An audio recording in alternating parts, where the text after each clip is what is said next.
Palmar Sur, Costa Rica.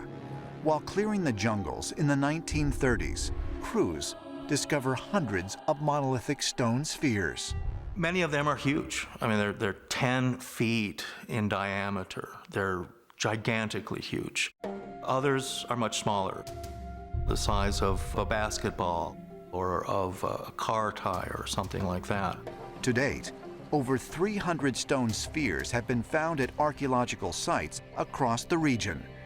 And Las Bolas, as they are called, are some of the most precise stone carvings in the ancient world. Some experts believe these mysterious stone balls could be 96% completely spherical.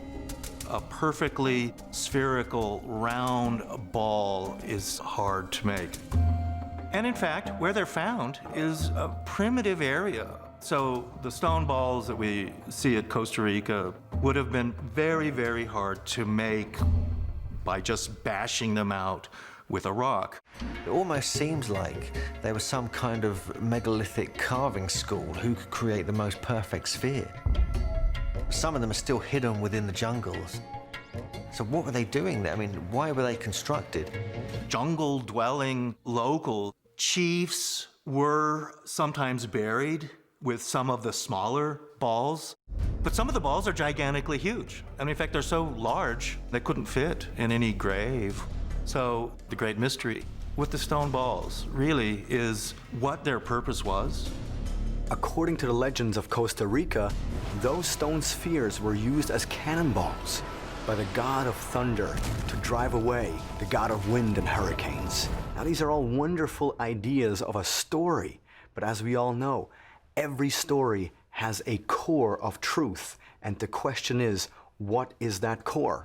Are the legends of gods battling storms really a description of ancient astronaut machinery at work, as some researchers suggest? And if so, might the discovery of stone spheres reveal the ultimate purpose for monoliths? Bosnia, Herzegovina, 2004. A team of archaeologists discovers stone spheres in forests and creek beds near the town of Banja Luka. If you go into that area, it's a ravine in a mountainside that's been cut by a stream, and in it are all of these stone balls, very similar to the ones in Costa Rica. They're half buried in this mountainside, and some are exposed. It is a tourist area, and in fact, Bosnia has 4 or 5 areas where these stone balls can be seen. The tree was standing there. So with the last storm, the tree fell, and all this, dirt, all this material covered the stone sphere, which is here, right here. The biggest source of Bosnian stone spheres is the central Bosnian town of Zavidovići. We took samples from 4 different stone spheres and samples of natural stone that we found nearby. And then we did chemical analysis.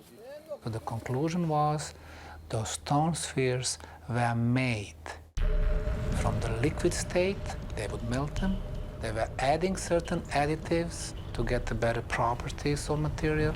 And then when they got dry in certain molds, they were getting a perfect shape of the sphere. Like most other monoliths, researchers believe the spheres were likely used for ceremonial rituals. But is it possible that these monoliths, like the stone spheres in Costa Rica, helped create a connection to celestial beings, as ancient astronaut theorists contend? Another theory of the stone balls is that they were somehow used as star maps, and that they were rolled around, and they would show where stars were and their relationship to other areas. Very much like some extraterrestrial map.